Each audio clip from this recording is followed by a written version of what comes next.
ガンダムシードシリーズの主人公で、コズミックイラ最高のコーディネーターであるキラ・ヤマト。本人が望まないにもかかわらず、その能力は、モビルスーツ戦でも遺憾なく発揮され、訓練もなしに、我流で、作中屈指の操縦技術を獲得しています。とっさの判断力も優れており、思い切りのいい大胆な戦術で、絶望的な状況を幾度も切り抜けてきました。しかし、シードデスティニーでは、完璧超人がごとく描かれたことで、もはや、敵なしの強さを見せつけ、シードフリーダムでは、君らが弱いから、と、傲慢な姿が描かれるも、アスランから一方的に殴られ、考えを改めていきました。今回は、そんなキラ・ヤマトの戦闘力について見ていきたいと思います。シード時代。まず、シード時代から、ストライクに登場していた頃のキラについてです。序盤はなし崩し的に戦っていたため、精神面に迷いはありますが、天性のセンスで、いきなり、ストライクの性能を引き出しています。初戦となるヘリオポリス内における戦闘では、訓練をまともに受けていないにもかかわらず、戦闘中に即座に OS を最適化させ、陣を撃退しました。まともに OS が完成していない機体で迎撃しながら、戦闘中にパソコンを取り出して OS を組み直せるのは、長いガンダムシリーズといえどもキラくらいではないでしょうか。ただ、キラが組んだ OS は、キラしか扱えないものとなってしまったため、なし崩し的に、ストライクのパイロットになり、戦争に巻き込まれる原因となってしまいます。シード覚醒で、4機のガンダムに応戦。ヘリオポリスを出て以降、アークエンジェルに迫り来る4機のガンダムと応戦しますが、当初は防戦一方という印象を受けます。しかし、シードが発現した後は、複数機を同時に相手取れるようになっていきました。特に、シードが初めて発現した際の戦闘は圧巻で、まず機動力を生かして、デュエルの背後を取り、サーベルで腹部にダメージを負わせます。そして、デュエルを足止めした後は、アークエンジェルに取り付いたブリッツ迎撃に全速力で向かいました。その際、背後からデュエルに射撃されますが、ノールックでかわすとんでもない空間把握能力を見せています。さらに、追いついてきたデュエルに、とっさにアーマーシュナイダーを突き立ててダメージを負わせるなど、あらゆる武装を臨機応変に使うようになっていきました。砂漠に OS を瞬時に合わせる。地球降下後の砂漠における戦闘では、キラの状況把握能力と適応能力の高さが存分に発揮されるようになります。まず、バルトフェルド隊との初戦では、砂漠では、接地圧が逃げてしまうことに気づき、ほんの数秒で運動プログラムを調整し、ストライクを地上戦仕様に変更しました。その後の戦いでも、ライフルが、砂漠の熱対流が原因で逸れてしまうことに気づいたキラは、片手でストライクを操縦しながら、もう片方の手でキーボードを叩き、一瞬でプログラムを修正しています。実は、アニメの描写を見ると、この間ストライクが進んだのはたった数歩。いかに、キラのプログラミング技術が神がかっているかわかるでしょう。また、状況把握能力も、他のコーディネーターと比べても頭一つ抜けています。同じく、宇宙から降りてきたイザークとディアッカは、地上での戦闘に終始苦戦しており、キラのようにプログラムを書き換えるどころか、原因の特定にすら至っていません。同じコーディネーターであるにもかかわらず、これほど対応に差が出るのは、やはりキラの能力がずば抜けている証なのではないでしょうか。思い切りの良さ。また、砂漠での戦闘からは、キラは正規の訓練を受けてないがゆえの大胆かつ思い切りのいい戦法を多く取るようになります。バクーの進行方向にシールドを投げ捨て、簡易的な障害物として利用する。サーベルを投げて敵の視界を潰し、その隙にライフルで撃ち抜く。このように武装を出し惜しみしない大胆な戦い方が見られました。また、ラゴウとの戦闘では、デッドウェイトになったエールストライカーを脱ぎ捨て、アーマーシュナイダーだけで立ち向かっていく度胸も見せつけています。地形も有効に活用できるようになり、バクーとの戦いでは、スラスターで砂をまき散らしてミサイルをかく乱。直後、爆風に紛れて跳躍したバクーの下を取っていました。機動力の高さも最大限活かしており、すれ違いざまに、バクーの顔を蹴り上げた後、そのまま反転し、ライフルを撃ち込んで離脱する。このような一撃離脱戦法も積極的に行うようになっています。ただ、この頃から、性能を限界ギリギリまで引き出す操縦も増え、機体に莫大な負荷をかけていたようです。親しかったはずの際に、きつすぎる当たり方をしていることも含め、精神的に限界を迎えている心のすさみようが操縦にも現れているようにも見えます。4機のガンダムを圧倒。地上での戦闘を経て、キラの戦闘力は磨きがかかっていき、当初は防戦一方だったガンダム4機相手にも互角以上の戦いをするようになります。さらにこの頃からは撃墜するのではなく、武装や腕を狙い相手を無力化する戦いもできるようになりました。オーブ近海での戦いではサブフライトシステムグールから叩き落とす、もしくは破壊することで飛行能力のないガンダムを撤退させるように仕向けています。またデュエルとの戦いではすれ違いざまにビームサーベルのみを破壊するという神業まで披露していました。バルトフェルドから戦争の終着点を問われ、戦うことの意味を考えるようになってきていると思われます。最終的にイージスとの一騎打ちでストライクは失われてしまいますが、ガンダムたちとの戦いを経て獲得した鉄器を無力化するという戦い方が今後のキラの在り方に大きな影響を与えることになりました。初陣でのマルチロックシステム。フリーダムに登場してからのキラは戦う覚悟が決まったことで戦場での迷いがなくなりました。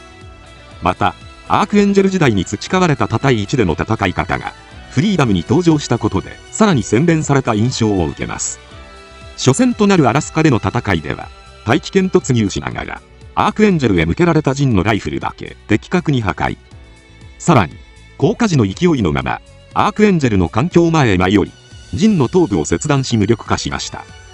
この舞い降りる剣はシードを代表する名シーンの一つではないでしょうか。その後はアラスカからアークエンジェルを撤退させるためシードを発現させ、ハイマットフルバーストでザフトのモビルスーツの武装、手足、頭部だけ的確に狙い撃ち無力化していきました。特にハイマットフルバーストでは常時10機以上の標的を同時ロックオンしており、いかにキラの空間認識能力が並外れているかが伺えます。この空間認識能力の高さはこれ以降のキラの最大の武器となっており、大部隊の掃討、艦隊戦、ミサイルの迎撃など多岐にわたって生かされています。また機体の制御にも磨きがかかっており、デュエルとの戦闘では頭突きを食らって姿勢が崩れても逆にその反動を生かして宙返りを行い、そのままビームサーベルで反撃するというゲートまで行っていました。対連合戦、オーブ防衛戦でもその実力は発揮され、熟練度の差で苦戦するオーブ軍を援護しながら次々にストライクダガーを切り裂いていきます。その姿はまさに鬼神で、 M1 アストレイのパイロットたちもその活躍に圧倒され一時呆然としてしまっていました。後期 GATX シリーズ3機が参戦した際には仲間すら撃とうとする無茶苦茶すぎる戦い方に翻弄されるものの、なんとか3機の猛攻をしのいでおり、被弾らしい被弾はレイダーのミョルニルくらいです。フォビドゥンのゲシュマイリッヒパンツァーと初見の兵装も多かったはずですが、これをいなしながらアスランが介入してくるまで持ちこたえられたのはキラの対応力の高さあってこそでしょう。とはいえアスランの介入がなければやられる寸前まで持ち込まれていることから、さすがに最新鋭機に乗るエースパイロット3人に勝つのは厳しいようです。アスランとタッグを組んでからは息の合ったコンビネーションアタックを披露。得意のすれ違い技量を取りにしてジャスティスに本命の攻撃を叩き込ませるなど機動力を生かした戦法で翻弄しています。また洞察力も高く、実弾兵装のクシフィアスレール砲がフォビドゥンにも有効と見抜いた後は、フォビドゥンが防御姿勢を取った際に積極的にレール砲を打ち込んでいました。プロビデンス戦、キラの非常に高い対応力と空間認識能力はヤキングーエでのプロビデンスとの戦いでも存分に生かされています。こちらでは初見のドラグーンによるオールレンジ攻撃を的が大きいミーティアを背負ってすら器用に回避していました。さらに飛び交うビームをサーベルで払い落として防御するという離れ技もやってのけています。ムーやディアッカが初見でまともに対応できず瞬殺されていたことと比べると、いかにキラの空間認識能力が優れているかわかるのではないでしょうか。さらにシード発言後はビームを避けるだけでなく、ドラグーンの動きを次々に撃ち落としてプロビデンスと互角以上の戦いを繰り広げました。そんなキラが最後はドラグーンによる攻撃もお構いなくプロビデンスへ一直線に突っ込んでいく名シーンは、必ずここで仕留めなければならない敵に対するキラの気迫が垣間見えるのではないでしょうか。シードデスティニー、本作のキラはシード終盤の出来事もあって心が疲れすぎて達観しているような状態になっています。その分、戦い方にも迷いがなく、ブランクがあるはずが、前作以上に操縦技術は洗練されています。初戦から圧倒的無双。物語序盤、ラクス暗殺のため送り込まれたコーディネーターの特殊部隊との戦闘です。戦闘開始とともに、いきなりシードを発現させ、前対戦よりもキレがあるのではと思わせる機体さばきで、攻撃をすべてかわしながら、次々に特殊部隊のアッシュの手足を破壊していきます。かつて見せたすれ違い切りや、機体を逆さまにしたハイマットフルバーストなど、大胆かつ繊細な姿勢制御技術もそのままで、とてもブランクがあるとは思えない初陣となりました。ザフトとオーブ連合軍に無双。ラクス暗殺事件をきっかけに、再び戦うことを決意したキラは、アークエンジェルと共にザフトでも連合でもない第三勢力として活動するようになります。ダーダネルス海峡における戦いでは、ミネルヴァと連合オーブ同盟艦隊の戦いに介入。両軍の攻撃能力だけそぎ、交戦を止めるため動き出しました。この戦闘におけるキラの力は、まさに無敵と言えるもので、手当たり次第に敵の手足や武装を破壊していきます。モブパイロットどころか、インパルスの右腕をすれ違いざまに切り落とすと、その勢いのまま水中を先行していたアリスに追いつき、ベール砲を撃ち込んで、スラスターだけ的確に破壊するという離れ技をやってのけます。さらに、向かってきたナイヤの右腕をあっさりと切り落とし、ハイネのグフの右腕もすれ違いざまに破壊。ネームドキャラすら一切寄せ付けない圧倒的な力を見せつけました。こうして多くの兵力を失ったオーブ連合は撤退するのですが、一人で両軍全てを相手にしていたにもかかわらず息も上がっていませんでした。シードフリーダムでアスランがズゴックで戦った際に無茶な動きをして息切れしていたことに比べると、まだキラはかなりの余裕を残していることが伺えます。シード時代は短期でサンバカと戦い撃墜されかけていたことに比べると、周りの機体の性能が上がっているはずなのに、核エンジン搭載とはいえすでに旧式のはずのフリーダムで圧倒的無双をしているあたり、精神的にも仕上がっているとわかります。クレタ沖戦。クレタ沖戦でのセイバーとの戦闘でもキラの卓越した技術が見られます。本戦闘ではかなりの思いを理解しようとしないアスランに激高し、シードを発現させてセイバーに突進。セイバーはフリーダムの攻撃をシールドで受けようとしますが、キラは切りかかる直前にシールドを捨て左腕を開けます。初撃はそのままシールドで引かれてしまいますが、セイバーが追撃しようと右腕を振りかぶった隙を突き、開けていた左腕でサイドスカートのビームサーベルを逆手で抜刀。そのまま右腕を切り飛ばし無力化した上で全身を切り刻みダルマ状態にして海面へと墜落させました。シールドを捨てて左手でサーベルを最速で取り出すことを瞬時に行うあたり、アスランの技量を知った上での最良の判断をしていることがわかります。実際この戦闘ではアスランは精神的に迷いがあったため力を出し切れていませんでしたが、高すぎる戦闘能力を最大限発揮できる卓越した精神状態にあることがわかります。デストロイ戦。ここでもとっさの判断力と洞察力が光ります。全てを防ぐビームシールド、圧倒的な弾幕を前にデストロイのビームはサーベルで切り裂き、ネオのウィンダムが参戦しても軽くあしらう。カオスに至っては眼中になくあしらっていました。逆襲のシャアではアムロはアルパージールをあしらいながらリア動画部隊を次々と撃墜していき、ギュネイも落としましたが、キラにとっては精神の不安定な強化人間が乗るデストロイも子供に付き合っていられるか程度なのかもしれません。ちなみにシードデスティニーのキラはその完璧な強さの演出からか、ネット界隈では不殺主義と言われることもよくありましたが、実は監督曰く殺せる時はきっちりやるとされており、本作で数少ないとどめを刺しに行った敵でもあります。エンジェルダウン作戦。いたずらに戦場を混乱させるフリーダムとアークエンジェルを落とすべく展開されたザフトのエンジェルダウン作戦で包囲された際は、バクーやバビによる砲撃にさらされる中、なんとか短期でザフト軍を迎撃しながらアークエンジェルの撤退を支援。そんな中、キラの戦い方を徹底的に対策したインパルスの猛攻を受け、ことごとく攻撃を回避された上に、インパルスシステムを生かしたトリッキーな戦い方に翻弄されます。フリーダムだけ見ていればいいインパルスと違って、撤退するアークエンジェルのことも気にかけなければいけないキラは、その隙を突かれ大ダメージを負っていました。それでもカウンターを合わせダメージを与えており、ウィングを破壊されながらもなんとかアークエンジェルと共に海上までたどり着いています。最終的には撃破され海に沈んでしまいますが、コックピットブロックを守ることには成功。原子炉も撃破される前に停止させたため核爆発も避けています。こうして圧倒的に不利な状況の中、アークエンジェルの防衛と撤退に専念し続けたことで機体は失ったものの、アークエンジェルの偽装に紛れて脱出することに成功しました。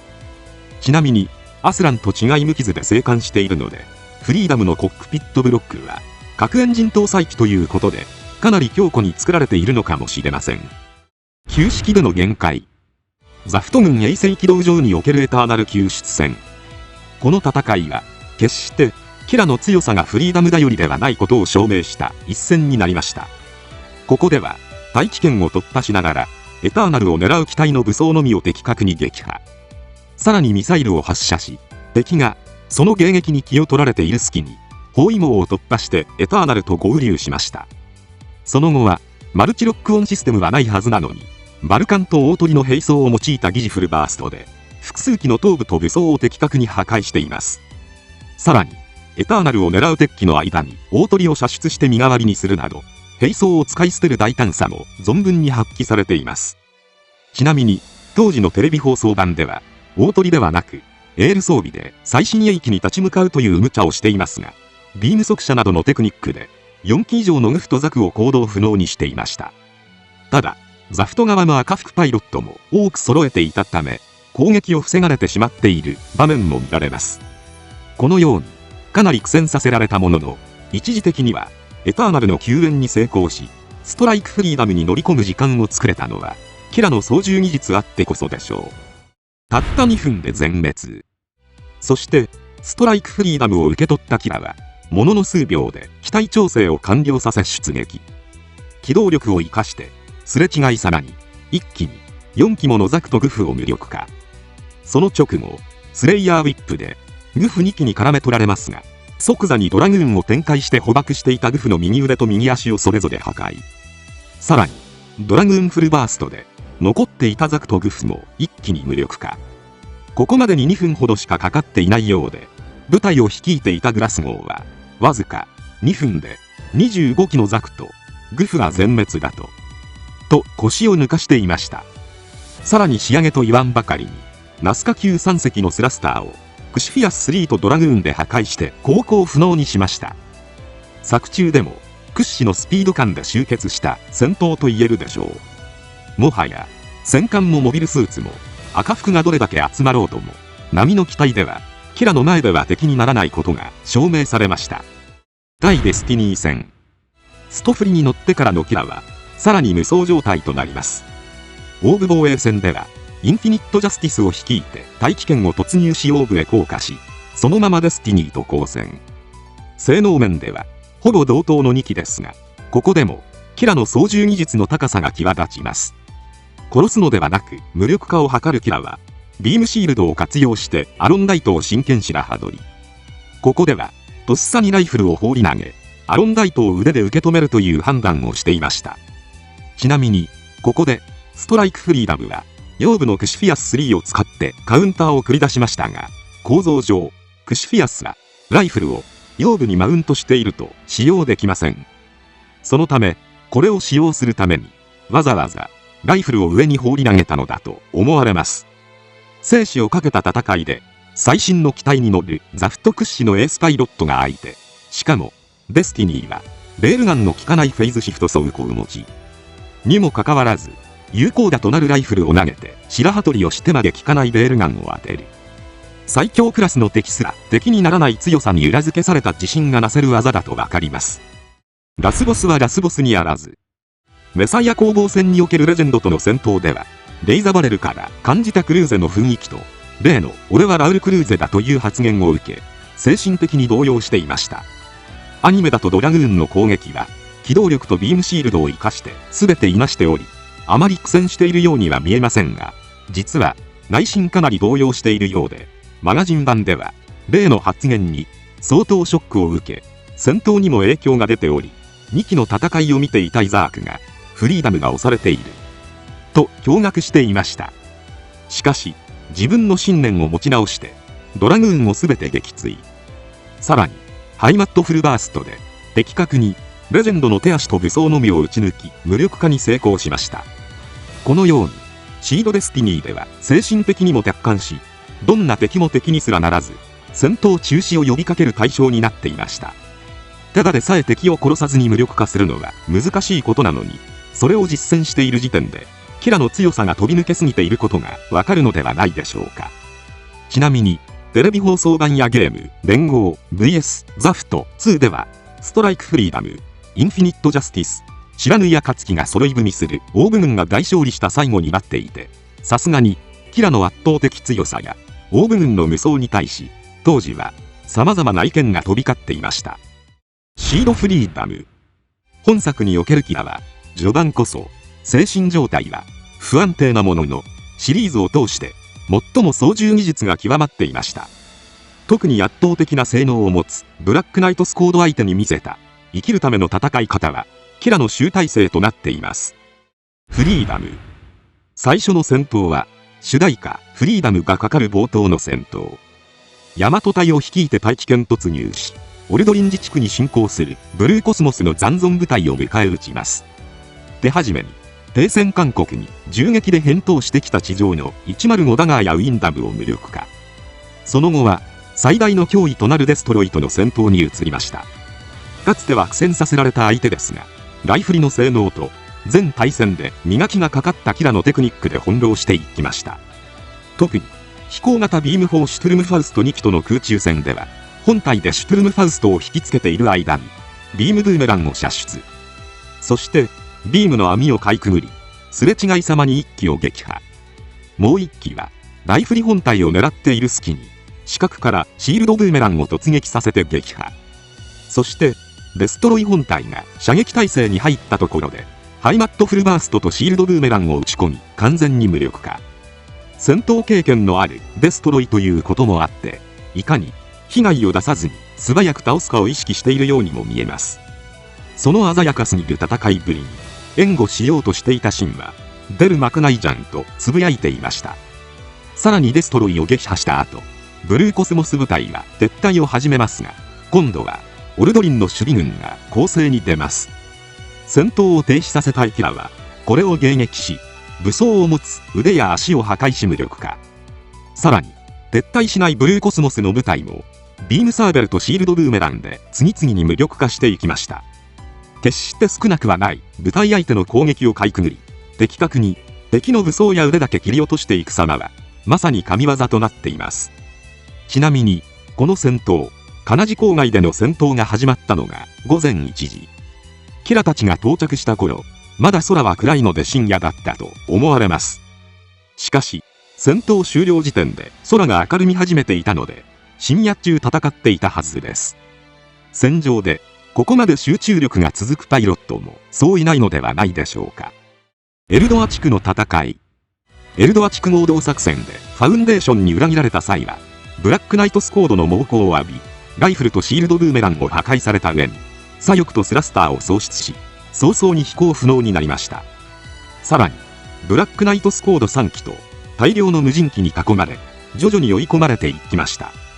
この時のキラは、メンタルが絶不調だった上に、グリフィンに精神干渉されていたため、全く本調子ではなかったのですが、それでも高い操縦技術と思い切りの良さで、ある程度は、バリアブルフェイズシフト走行で攻撃を受けながら、サーベルとビームシールドで致命傷は避けつつ、反撃も狙うという戦い方で、かなりの時間を稼いでいました。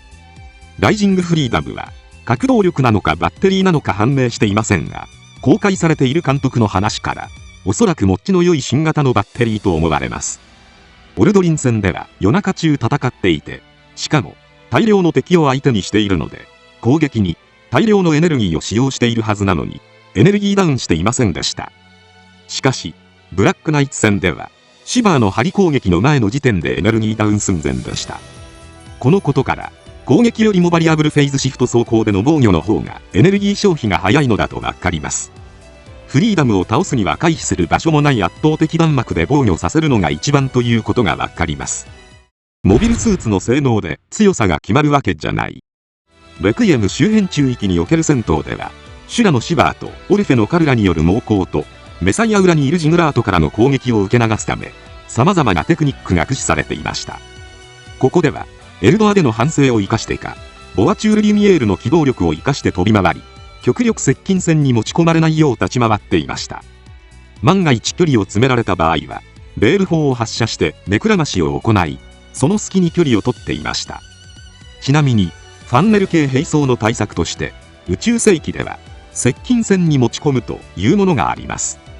例えば、ガンダムダブルゼータでは、ジュドーがキュベレイに組み付くことでファンネルを無力化しようとしていましたが、鉄器に貼り付けば、ファンネルを使うと、次期もろともファンネルの攻撃を食らってしまうので、使えないという理屈です。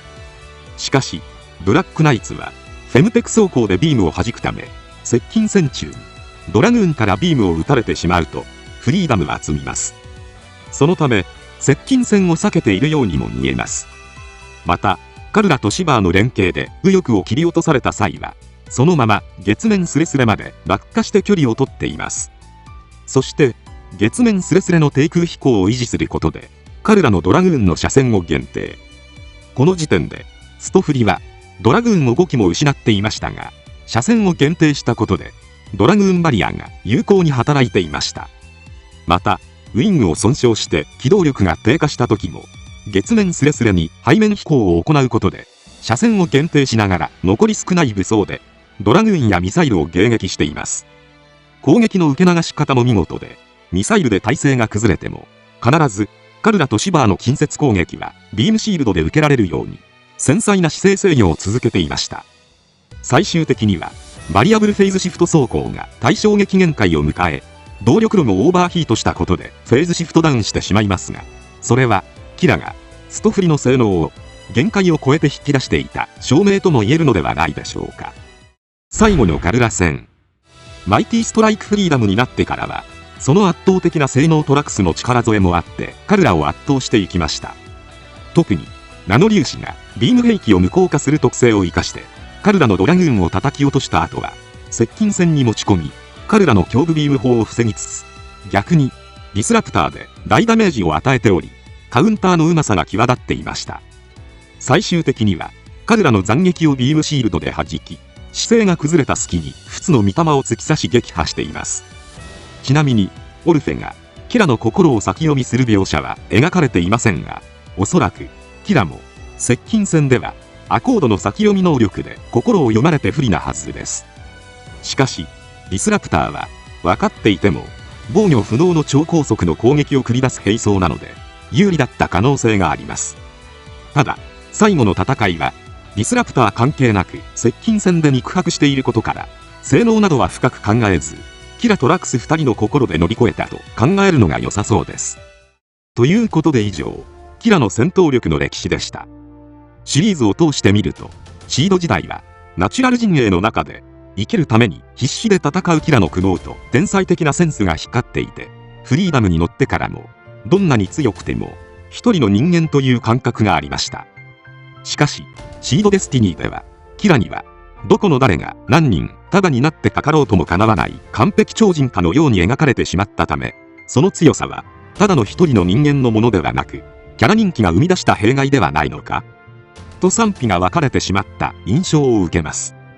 ただ、シードフリーダムでは、自分以外は弱いと思っていたキラをぶん殴ってくれる存在がいたことで、一人で世界を変えられるわけではないという人間らしさを取り戻した感じがします。シードフリーダムゼロでは、メサイア攻防戦の後、キラがどういう心境だったのかも描かれると思うので、楽しみにしたいですね。今回は以上となります。チャンネル登録されるかはお任せいたしますので、もしよければ、もう一本動画を見ていただけたら、とても嬉しいです。